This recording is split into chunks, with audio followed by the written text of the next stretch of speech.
started would go away.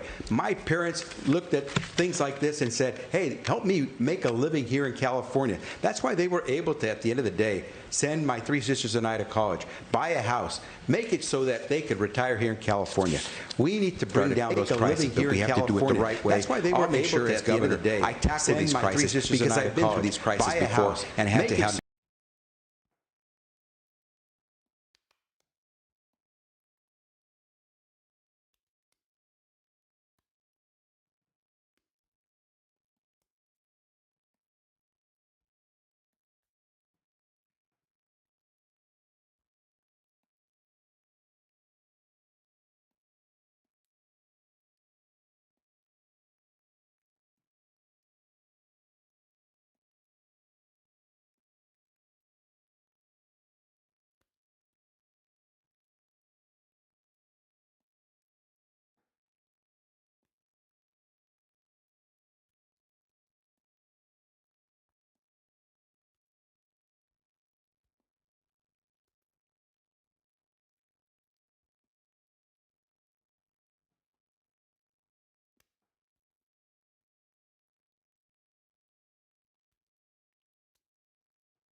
progressive rule for decades that is destroying this state. Mr. Bianco, let me ask clarification one more time. How would we fund roads and bridges if you eliminate the gas tax? You have 15 progressive seconds. rule we eliminate for decades that is destroying the that's going on Mr. where Bianco, our money is being spent now. The number one responsibility of government is public safety. Number two is infrastructure. And if you look at for California spends its money, the infrastructure where our money is being spent now. The number one responsibility of government is public safety. Number two country's infrastructure. And if you look at for California spends its money, the infrastructure where money is being spent now. The number one responsibility of government is public safety. Number two country's infrastructure. And if you look at for California spends its money, the infrastructure where money is being spent now.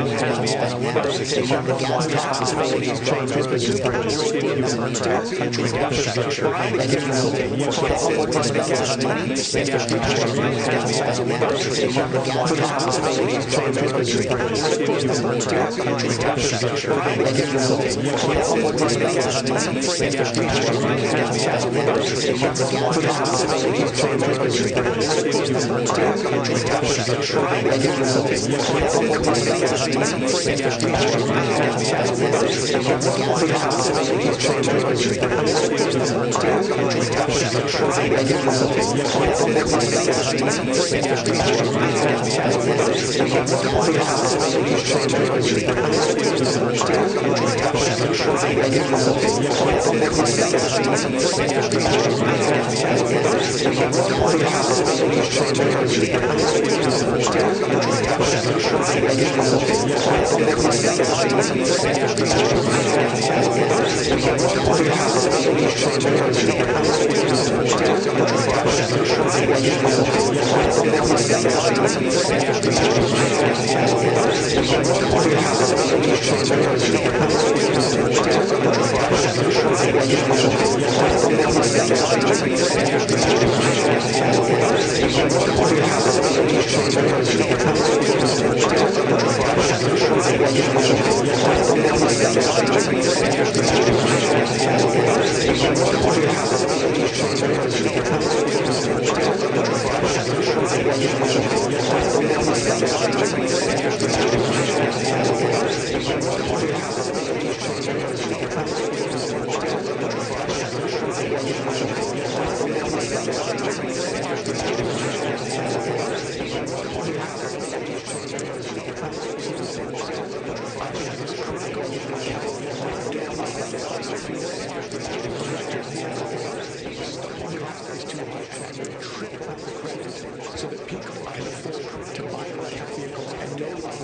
be subjected to the fossil fuel costs and the fossil fuel control. Should they be paying the equivalent of gas tax? Yes. But the truth is, electric vehicles are cheaper. That is our future, and we need to foster it as fast as possible. Mr. Steyer, thank you. Ms. Porter, same question to you. You have 30 seconds. I think all taxes should be progressive. The very wealthy, the billionaires, should pay more. Mr. Steyer, the problem with a gas tax or a vehicle's mile travel tax is that it does the opposite. It punishes the lowest income Californians, those who have the longest commutes to work and can least afford fancy vehicles. So I think it's important that we fund this, as I said, out of the general fund. We do need to move toward electric vehicles over time, but the reason they're not getting purchased isn't range anxiety, it's pocketbook issues. Ms. Porter, thank you. Mr. Mahan, same question to you. You have 30 seconds. I would reform the way we're funding infrastructure by issuing a flat fee on all vehicles, whether they're EVs or gas-powered. Right now, gas-powered families, disproportionately lower-income families, people living in rural communities are paying 3 times more to maintain our roads. The way to achieve our climate goals is to invest in innovation, infrastructure, smart targeted subsidies, not to punish working people who can't afford an EV. Mr. Mahan, thank you. Mr. Becerra, same question to you, and I'll repeat it. Should electric vehicle drivers pay a mileage-based road tax to fund infrastructure? You have 30 seconds. Well, let's think about our commuters and what they want to see. I know that they want to see roads, bridges, highways that work for them, that let them get to work, that let them pick up their kids. They don't want to have potholes that ruin their vehicle tires and wheels. They want to have roads, bridges, highways that work. So I would say, let's take a look at all of the above. Whatever works. I'm not going to let our transportation infrastructure crumble. We have to make sure it's working for all of us. And so let's consider anything that works that the public can get behind. That's how I would do it. Specifically, though, just to clarify here, would you support a tax for electric vehicles? 15 seconds. If we see that that's one option that people support, I would make sure that we are funding our infrastructure. We can't let that go, because what we have is when we let our roads and our bridges crumble, people suffer, commuters suffer, and we pay a higher price. So we will fund our transportation infrastructure. Mr. Becerra, thank you. Mr. Bianco, same question to you. You have 30 seconds. Let me make this very, very clear. California doesn't have a money problem. We have a money spending problem by decades of Democrat failures. Every answer you've had so far for the California public, they're raising your taxes, they're taking more and more of your money because they refuse to stop their spending. No, I will not support a tax on mileage. No, I will not support a gas tax. It is a government's responsibility to have priorities, and infrastructure is an absolute priority. We are getting rid of all the waste, and we are doing what government is supposed to do. Mr. Bianco, thank you. Mr. Hilton, same question to you. You have 30 seconds. No, we cannot keep going in this direction with Democrats constantly going for their insatiable appetite for more and more taxes for their bottomless money pit. And now the mileage tax, they want to track you everywhere you drive. No, I would veto that. We need to cut spending and cut taxes so that we can give relief to families and businesses. My plan is for $3 gas and your first 100 grand taxes free. That's what we need to do to make our state affordable. Mr. Hilton, thank you. Frank. Our next question tonight is about an issue we all see every day in California, homelessness. There are 187,000 people experiencing homelessness in the state right now. In a recent Inside California Politics poll, 86% of those surveyed believe the homeless problem has stayed the same or is getting worse. We want to ask a question about Governor Newsom's performance on homelessness. What letter grade would you give him on handling the issue, and what, if anything, would you do differently? Ms. Porter, we're going to begin with you. You recently gave the governor a solid A- when it comes to his overall job performance. What grade would you give him on homelessness, and what, if anything, would you do differently? You have 60 seconds. I'm a notoriously tough grader, but I would probably give him a B on homelessness. I don't think this has been an easy problem to solve, but I do give him a lot of credit for calling attention to the problem. When he campaigned 8 years ago, he was talking about housing when nobody else was. Our homelessness problem is a direct correlate of our housing problems. We're not going to solve homelessness without bringing down the cost of housing. That's why housing has been my #1 issue since the day I launched this race over a year ago. What I would do differently than Governor Newsom is fund homelessness prevention. It is so much more cost-effective and so much more humane to prevent families from becoming homeless in the first place, and making sure that if they do lose their home, that they're able to land in an interim housing or shelter situation. We can't solve this problem because the problem keeps getting worse. For every person we put into permanent supported housing, somebody else loses their home and takes their place. That's why Californians don't feel like we're making progress, despite spending significant money. Thank you very much. Mr. Mahan, you've given Governor Newsom grades ranging from A to D, depending on the issue. What grade would you give him on homelessness, and what, if anything, would you do differently? You have 60 seconds. Well, Frank, look, the assessment does depend on the issue, and I'm going to leave the letter grades to you and all the pundits out there. Let me tell you what we've done in San Jose, because we've created a model for the rest of the state. We've increased trust in local on homelessness, and what, if anything, would you do differently? You have 60 seconds. Well, Frank, look, the assessment does depend on the issue, and I'm going to leave the letter grades to you and all the pundits. Because we have moved thousands of people indoors. I had to take on the establishment within my own party to change the way we were spending our money. We were spending $1 million a door and taking years to build alternatives to the streets. Instead, we built basic, dignified shelter, invested in prevention, and when shelter was available, we required that people come indoors. We've reduced unsheltered homelessness in San Jose by nearly 1/3 over the last 4 years. That's why trusting government in San Jose has increased. That's why fewer people are outdoors. And it's part of the reason that our streets are safer and cleaner. I'm proud of what we've done. I'll demand results from every city and every county in California as governors. I'd like to clarify and ask you one more time to give a letter grade to help voters understand your assessment of Governor Newsom's job on this issue. You have 15 seconds. All right, Frank, since you insisted, I'll give him a B on Care Court and Prop 1 and many of the important initiatives that he championed where I've been proud to stand with him. I'm going to give us all, though, a D on implementation. San Jose has led the way. A few other places have, but we have not delivered the results people deserve. Thank you very much for the letter grades. Mr. Becerra, we haven't seen you issue a letter grade on Governor Newsom's overall performance. What grade does he get on homelessness, and what, if anything, would you do differently? You have 60 seconds. Frank, I would say that the governor has made efforts. We've seen him come down to Los Angeles, actually go out and try to clean some of the streets. On effort, I would give him an A. Here's what I would do that's different, though. I would focus on accountability.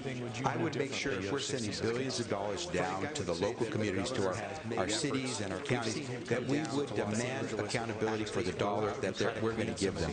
We need to see results, and results are what you see on the streets. We need to pull folks up, help get them back on their feet, and that's what I would do. But what I will tell you is my principal job as governor, and I'm glad to hear other people are saying this, is I'm going to keep you housed. If you are in a home right now, renting or owning, if you lose your job unexpectedly, or you have a medical emergency, and now you're about to become homeless as a result of that now unaffordable expense, tell me what you need. How can I help you keep your home? Because it costs me so much more money to pick you off the streets, provide you with the assistance in the shelter, than it does to keep you in the home that you're already paid for. Mr. Becerra, let me ask you a follow-up question.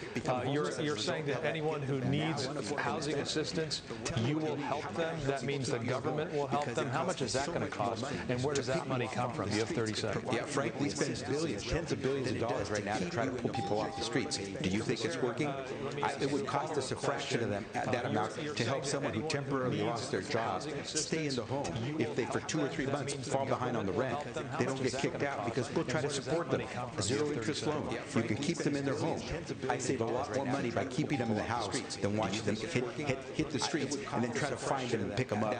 Far more expensive. Mr. Becerra, thank you. Nikki? Mr. Bianco, you've been very critical of Governor Newsom. What grade would you give him on homelessness, and what would you do differently? You have 60 seconds. I think we've just learned of the failure of the California education system, too, if we can't even realistically assign grades to failure. It is an absolute dismal failure, and anyone that says it's not is fooling themselves or trying to fool voters. And what would you do differently? We are not dealing with homeless, so stop calling it homeless. It has nothing to do with homes. This is drug and alcohol-induced psychosis, mental illness causing the other. It doesn't matter, but these people are suffering from drug and alcohol abuse and mental illness. We would have fixed this problem probably already had the Democrats in California, in state legislature, and our governor funded Prop 36 to give us the treatment that we need. I am on the front lines of this. I've been on the front lines of this for 33 years. This has nothing to do with the home. Until we actually start caring about these people, you have compassion to look them in the face and tell them that you're going to walk by them and ignore them. If that's what you're going to do, you're just a part of the failure of government. We are going to deal with this for what it is. It is not home. Mr. Bianco, I just want to clarify here the second part of the question. If you're elected governor, what would you do differently? You have 15 seconds. Every single bit of the money going to nonprofits and NGOs for homeless ends the day I take over.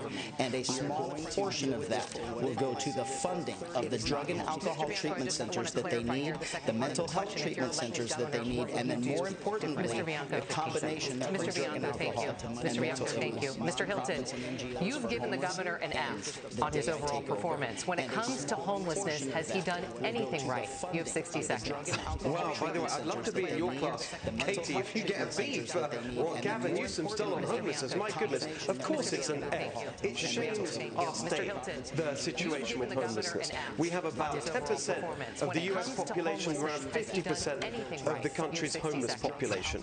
And as for how we praising Gavin Newsom for the photo op where he tried to pretend he was cleaning up a homeless encampment, literally Gavin Newsom did that 3 times in a row. Nothing changed. And nothing will change if you have one of these Democrats in power. It will be more of the same. My plan is a common sense 3-point plan. Number 1, it is illegal to live and camp on the streets. We need to enforce the law. Number 2, we need to get people into the drug treatment that they need, and it cannot be a choice. Number 3, we need to get people the mental health care that they need instead of the barbaric situation we have right now in California as a result of these Democrat policies where the main place treating people with mental health problems is jail. That has to change. Mr. Hilton, thank you. Ms. Porter, Mr. Becerra, I'll let you respond, but I just want to clarify the second part of my question. Do you think the governor has done anything right on homelessness? No, everything has taken us in the wrong direction. That's why we spend, what is it, State Auditor found, $24 billion of our money spent on homelessness. They have no idea where it went because it's going into these non-profits and crony developers that are, instead of solving the problem, they are profiting off these Democrat policies. Your time is up. Thank you. Ms. Porter, I'll allow you to respond. You have 15 seconds. If you were in my class, Mr. Hilton, you would learn in my bankruptcy and consumer protection class that the majority of homeless people in California are actually working. They're not just people on the streets. It's not just people with mental illness or people with drug or substance use problems. It's also families who are fleeing intimate partner and domestic violence. It's people who are doubled and tripled up. It's people who are living in their cars on our college campuses. Homelessness comes in a lot of different forms, and if we don't see the whole problem, if we demonize them from one perspective, we'll never be able to solve this problem. Ms. Porter, thank you. Mr. Becerra allowed you to respond to Mr. Hilton there. You have 15 seconds. Well, it's interesting to watch someone who has served as a talking head on a Fox News program telling us how government should run when he never has run any government in his life. And it's fascinating to see that he can do all these things, but he's talking about not collecting any revenue to be able to do any of this work. It doesn't add up. The math doesn't work, but then that's what happens. You can be a talking head and not worry about the consequences of what you do. Mr. Becerra, thank you. Mr. Steyer, the last time you were asked to great Governor Newsom, let me ask this question. We know you have a lot to say tonight, and we have a lot to get to, so let me ask you this question here. Mr. Steyer, the last time you were asked to grade Governor Newsom, you passed, saying that you hadn't followed his record closely enough. Are you ready to give him a grade on homelessness? And what, if anything, would you do differently? You have 60 seconds. So I give the governor a B- on this, and I want to start with a simple statement, which is no one gets well on the street. What I would do is make sure to keep as many people off the street, and if they're on the street, to get them off as fast as possible. Because only 1 in 7 people who becomes homeless starts with a serious mental health problem, either bipolarism or some sort of substance abuse. But being on the street itself is such a stressful, vulnerable, dangerous place that it creates mental health problems for many people. That's why I'm in favor of emergency interim housing. Getting people into one room with a key, shared laundry and food. You don't have to be clean, and you can bring your animal. We need to get people off the street. And let's remember this. We want our cities to be walkable and safe. We want kids to be safe walking down the street. Cleaning up this problem gives us a chance to rejuvenate our inner cities, to make them vibrant. Don't have to be. We're going to build more housing and put more people. And Mr. Starr, I just want to clarify that last part when you said get people off the streets and into housing. Is that something that you would force them to do? Well, let me say this. The point about emergency interim housing is this. People want to go to it. This is something that actually is designed to meet their needs, as opposed to the huge shelters or waiting 7 years to get them into permanent housing, which costs, Matt Mahan was saying it costs $1 million a key, and the numbers I've heard are between $750,000 and $1 million. Being homeless for 7 years is an incredibly dangerous thing to do, and it's the most compassionate thing we can do is to provide the interim housing. Mr. Stiers, thank you. Mr. Mahan, what's your response since he invoked your name and called out the figure there? Yeah, thanks. Well, look, it has cost $1 million a door. I can show you the receipts from projects that have been approved across the Bay Area. It's worth keeping in mind, the only housing Tom Stiers built has been private prisons and ICE detention centers. Here's the truth. The reality is when you build interim housing, and what Tom's pointing to is the San Jose model. We built interim housing, dignified alternatives to the streets. 70-80% of people have been willing to come indoors. There's also a share of folks who are out there who are unwilling or unable to come indoors. Mr. Mahan, we have to be able to Mr. Mahan, thank you. Mr. Starr, I'll give you 15 seconds. So let me say this. My wife and I started a nonprofit bank to basically go in and support the people who can't get financing from normal banks. We have financed 17,000 low-income housing units. We have made sure that every loan is measured only for its impact on the community, either in terms of economic growth or environmental sustainability, and we don't make a dime out of it, and we absolutely never will. Mr. Stier, thank you. Now we would like to ask a question about each of your individual campaigns. You will have 1 minute to answer this question. Mr. Mahan, we will start this round with you. Artificial intelligence is replacing jobs in every industry. Your campaign is supported in part by billionaire tech executives. How can voters concerned about AI trust you to work for them and not the tech industry? You have 60 seconds. Thanks, Nikki. I'm the only candidate on this stage who has direct experience with deploying AI in government and regulating it.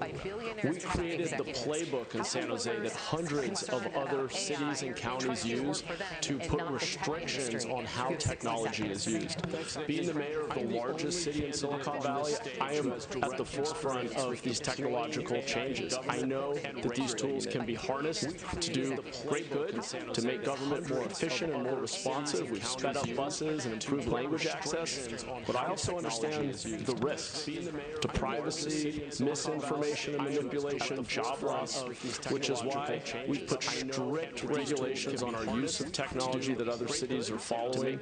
We've created the first AI upskilling curriculum for our workforce so that they aren't displaced by technology, but they can use it to enhance their work. I am not afraid to regulate big tech or any other industry, and as governor, I'll make sure we protect the people of California. Mr. Mahan, thank you. Mr. Becerra, you were chair of the Democratic caucus when Eric Swalwell was elected to Congress. You said in a recent interview that, quote, many of us heard the rumors. What rumors did you hear, and should you have pursued the rumors as a member of Democratic leadership? You have 60 seconds. Thanks, Nikki. Yeah, you hear rumors all the time about all sorts of things. Rumors are not facts, and the caucus, the Democratic caucus, is not a place that adjudicates those things. It's law enforcement that does. If someone had come forward, we could then have investigations. I say that as the former Attorney General for the state of California. When I was Attorney General, we did go after sex trafficking. We did go after those who abuse of young women and take advantage of them. We did prosecute people. There was an individual who was a religious leader who was taking advantage of young women. We prosecuted that individual, and today he is in jail for his crimes. We have gone after people, but we go after them based on evidence evidence and based on facts. Unfortunately, we have a president today who would go after someone based on rumors. That's not the way we do it in America. We have to have the facts. Rumors are one thing, but getting the facts really gets you to move. And let me just applaud those courageous survivors who stood up and told America what the truth was. And today, Eric Swalwell was facing accountability. Mr. Becerra, thank you. Frank. Mr. Bianco, you took an unprecedented action recently, seizing 650,000 certified ballots by your own county election officials as part of an investigation into election fraud because of an allegation by one group. The California Supreme Court has ordered that investigation paused for now. Do you believe California elections are secure, and would you consider taking the same action after the primary election if you don't believe the results? You have 60 seconds. Well, we're never going to know if our elections are secure, because when law enforcement does legitimate investigations into the allegations, it's stopped by our current Democrat one-party rule in California, particularly our embarrassment of an attorney general. So this was a very, very basic, normal investigation. The allegation didn't come from a group. It came from reports that our own records, county records from the Registrar of Voters, that do not match the output of votes counted. So a very simple investigation would have counted those ballots to see if they match the votes. But we now have a massive political outcry from our Attorney General using political lawfare to stop a lawful investigation. And it wasn't stopped. The investigation was not stopped by the Supreme Court. It was stopped so we could argue these ridiculous allegations from the Attorney General about whether or not he has authority to stop that investigation in the first place. And to clarify, would you consider taking the same action after this primary election if you don't believe the results? You have 15 you made that assumption that that's why this happened. That is absolutely horrific that you basically said that I did that because of how I felt. If we get information, I've been 33 years in law enforcement investigating crime. Do you want me to start doing that with murders? I mean, this is ridiculous. This is an absolute ridiculous question. This is a ridiculous topic because we have an allegation of voter fraud, and Californians are sick of voter fraud. They're sick of politics, and they believe there's voter fraud, but when we try to fix it, it is stopped. All right, Mr. Bianco, thank you. Mr. Hilton, you said you were deeply honored to recently receive President Trump's endorsement. That's despite the fact that 62% of Californians disapprove of the job he is doing. Are those Californians wrong? You have 60 seconds. One of the proudest days of my life was the day I became an American citizen. It happened in a ceremony right here in San Francisco. So it is a deep honor for me to be endorsed by the President of the United States. And here's the thing that's going to help every Californian when I'm governor, is that we will have a constructive relationship and partnership with the federal government, which would be the case, I would hope, for any party in that situation, so that we can make things better in California.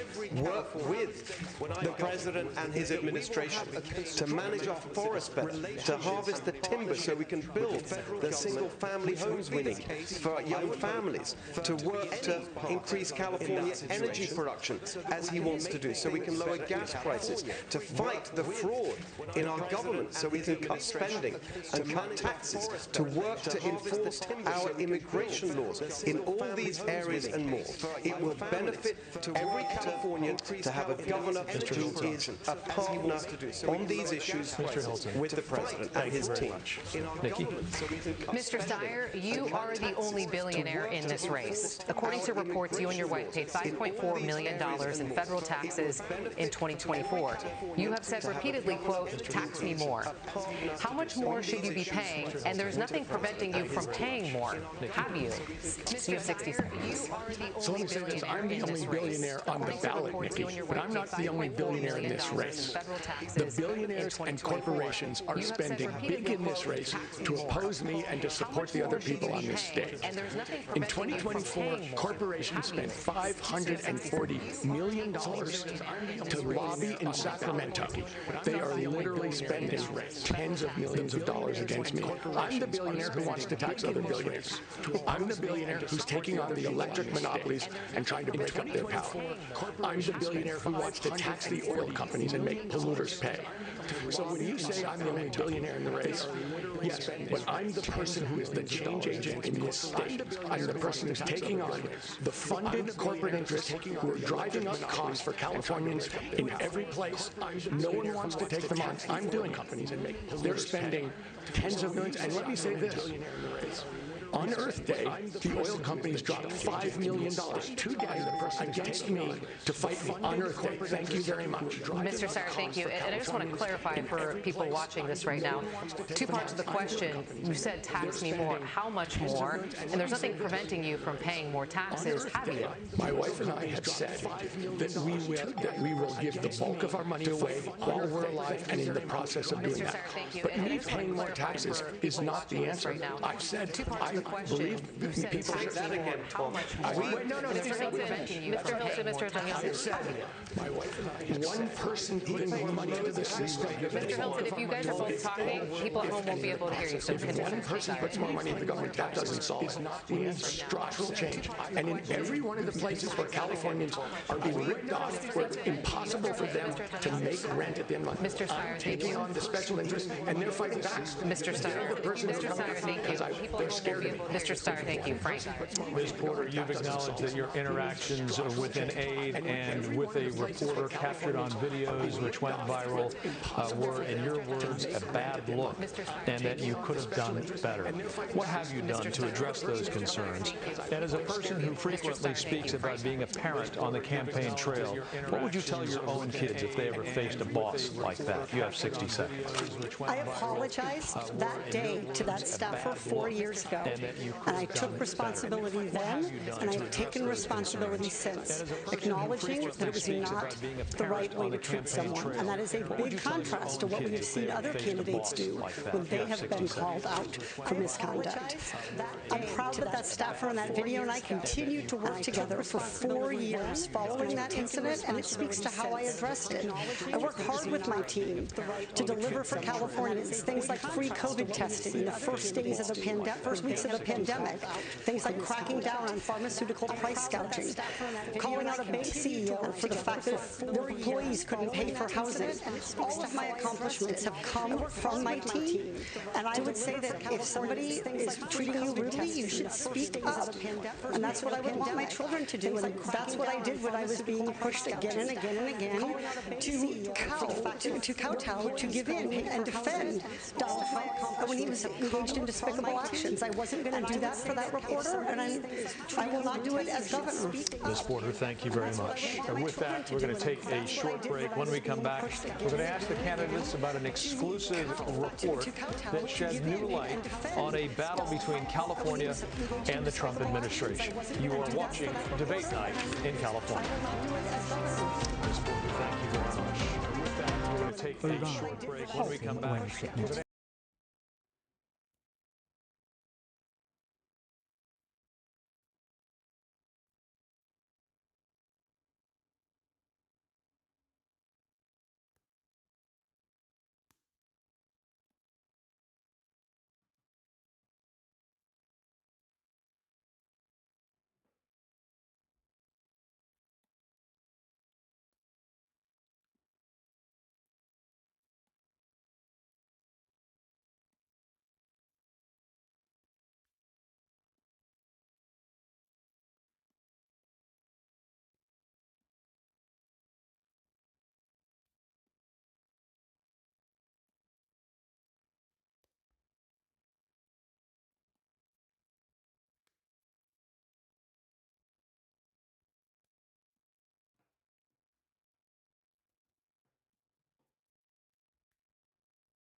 Sign means.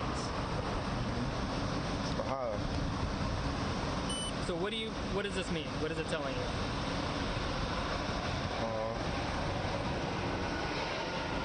What does this sign mean? This video is captured following the U.S. Department of Transportation withholding $40 million in funding, saying California is the only state in the country that refuses to ensure big rig drivers can read road signs and communicate with law enforcement. Mr. Becerra, we begin this round with you. Should the CHP be giving English proficiency tests to truck drivers? And if not, would you as governor push back against the Trump administration on this policy? You have 60 seconds. I would definitely push back on the Trump administration on, again, a reckless policy. I would make sure that that officer understands that he cannot discriminate against any driver without having a basis to do so. I understood a little bit of what that individual was trying to say. I couldn't see the sign, but it certainly sounded like he was trying to describe what that particular sign was trying to represent.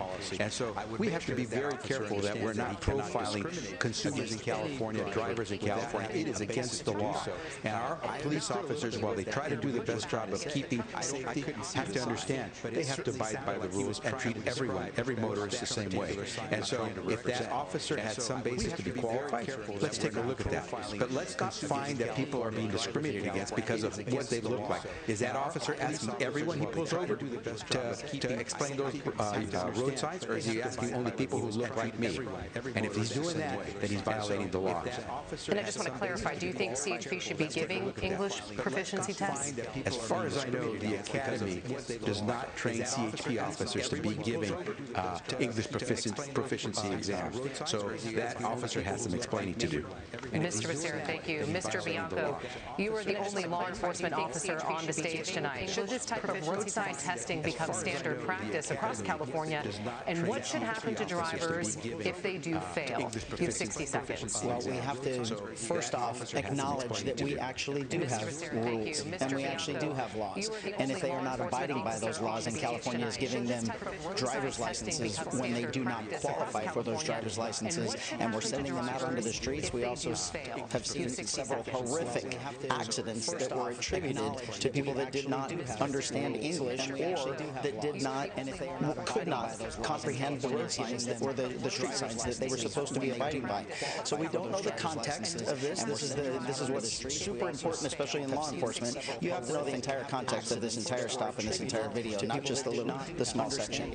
But if he is verifying whether or not someone can read signs, my guess is he was stopped for violating a sign, and he's trying to verify that he could.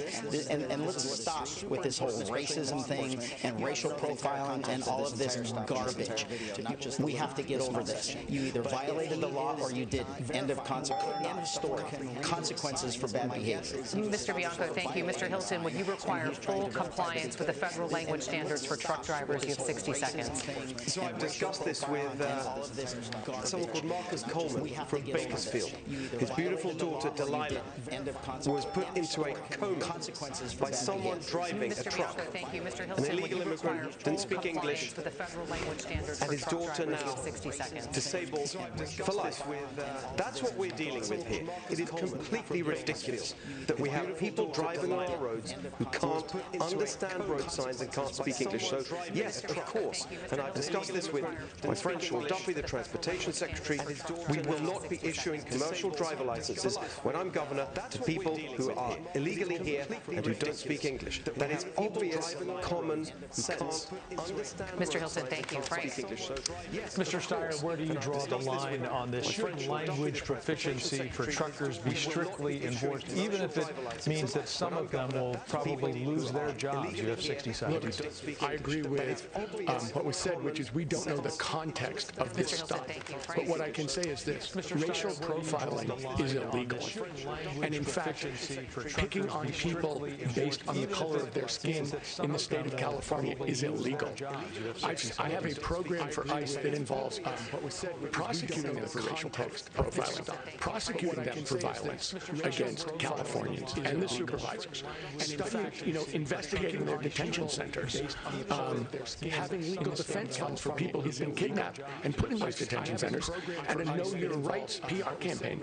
Listen, what we're talking about here is whether police officers and the criminal justice system treats people fairly based on the color of their skin. I will say this, Donald Trump posted against me last week because I said ICE has to obey the law in California. The head of ICE posted against me, but I'm not going to step back because the truth is, racial profiling is illegal, violence is illegal, and the governor of California needs to stand up for Californian citizens every time. Mr. Steyer, thank you. Ms. Porter, same question. Do you believe that English proficiency, language proficiency should be strictly enforced for truck drivers? You have 60 seconds. I would absolutely fight the Trump administration because the job of the California governor is to protect Californians. And right now, that includes protecting them from Donald Trump. Protecting Californians also includes enforcing traffic laws. And we've seen sometimes a need for oversight in California. For example, we have seen that the Department of Motor Vehicles was not enforcing rules around DUIs and drivers who had convictions for that.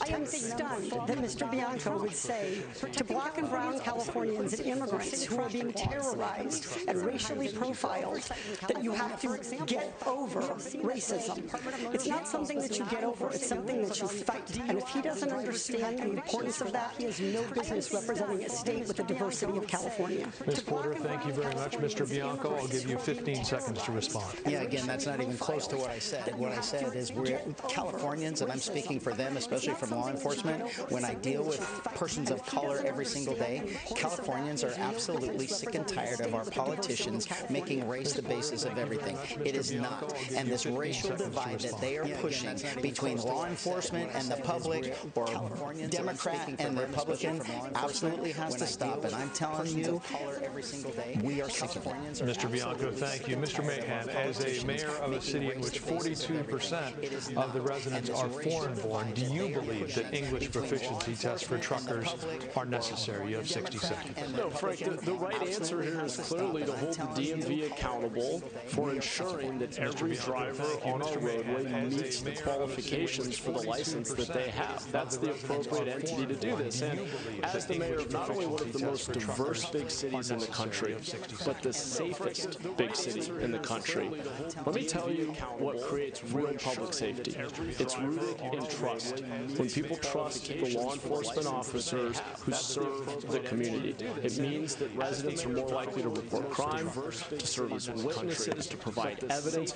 We make San Jose the safest big city in the country by building that trust between law enforcement and the community that they serve. That will be my priority as governor, but we should never lower the standard that agencies like the DMV enforce. As governor, I will also ensure that every state agency lives up to its responsibility. Clarification, English proficiency, 15 seconds. Exams? The DMV has exams, and it's not about whether or not you speak English. I represent one of the most diverse cities and the safest city. What the DMV is responsible for doing is not testing how good your English is. It's whether or not you're a safe driver who understands the rules. All right, Mr. Mahan, thank you. Nikki? This is another round where you will all be getting the same question. We're asking for a yes or no answer here. If you do not finish in the top two on June 2nd, will you endorse your party's nominee? Mr. Steyer, we will start with you. Yes or no? Yes. Do you want me to go to elaborate, or is it just yes? Yes or no? Yes. Yeah, I said yes. Thank you, Mr. Steyer. Ms. Porter? Yes or no answer here. I guess we are going to let you elaborate, so I'll go back to you, Mr. Steyer. I'll give you 15 seconds. Let me put it to you this way.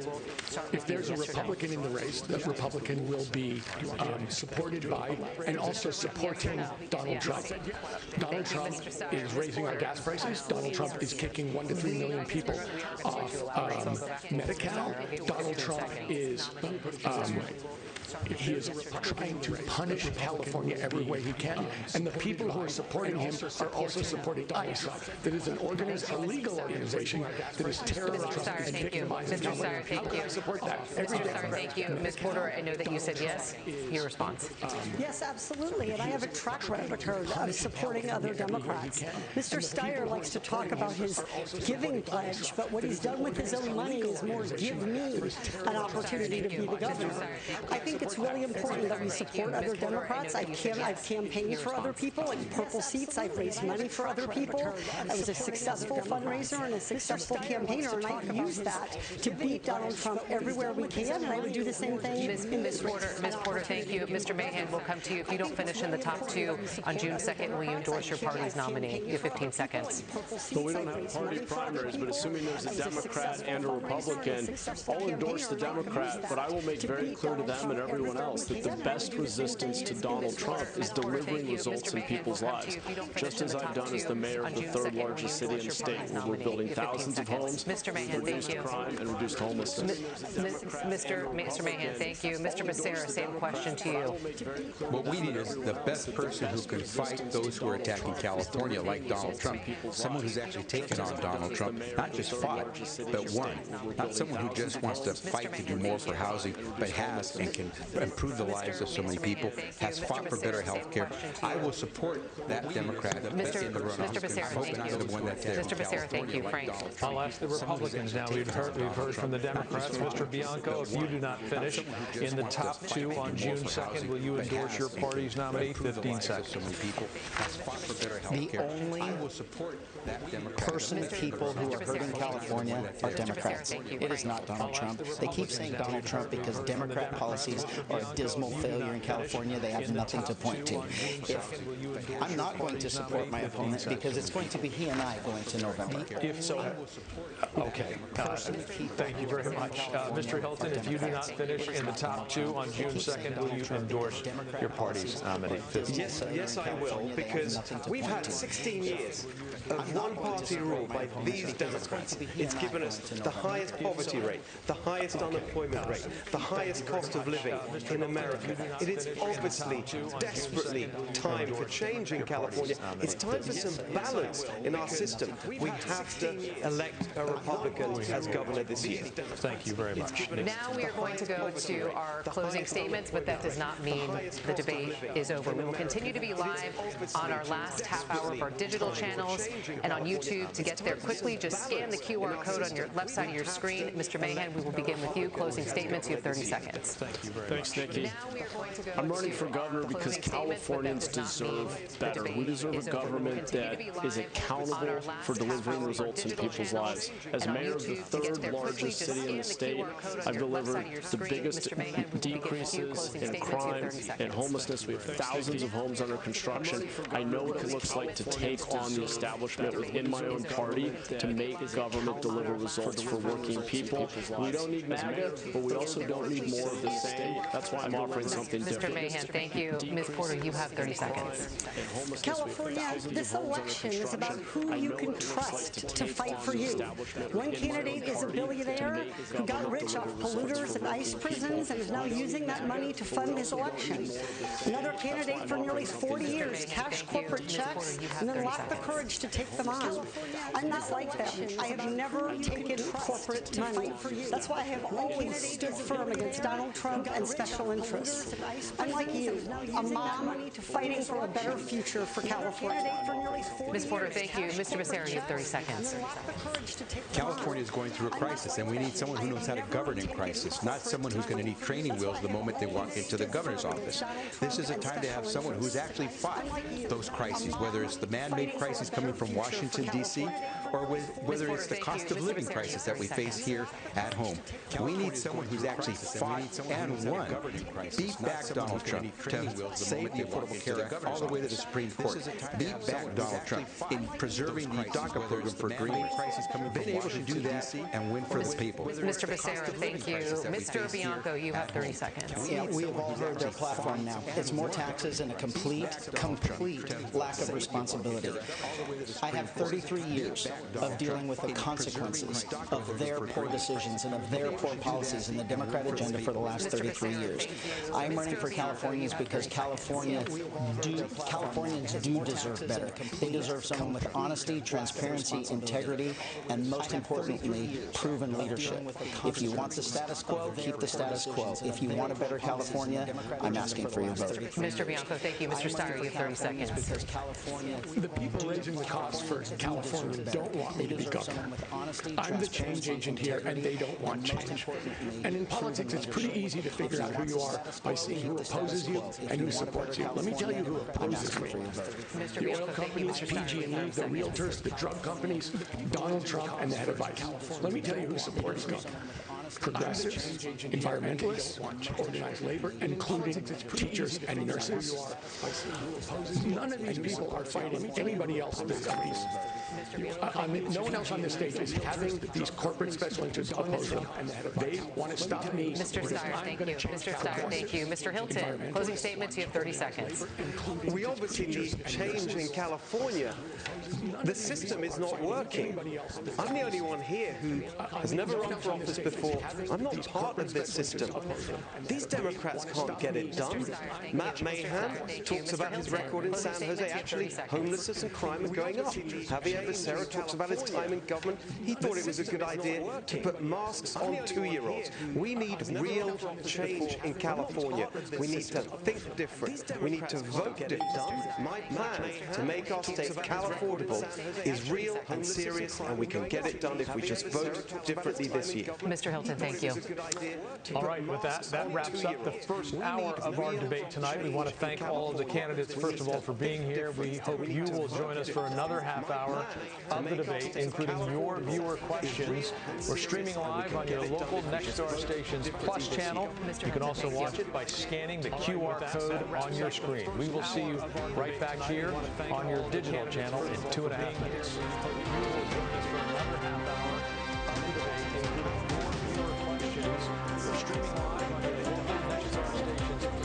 When it comes to winning experience, no one else can say they are the critic.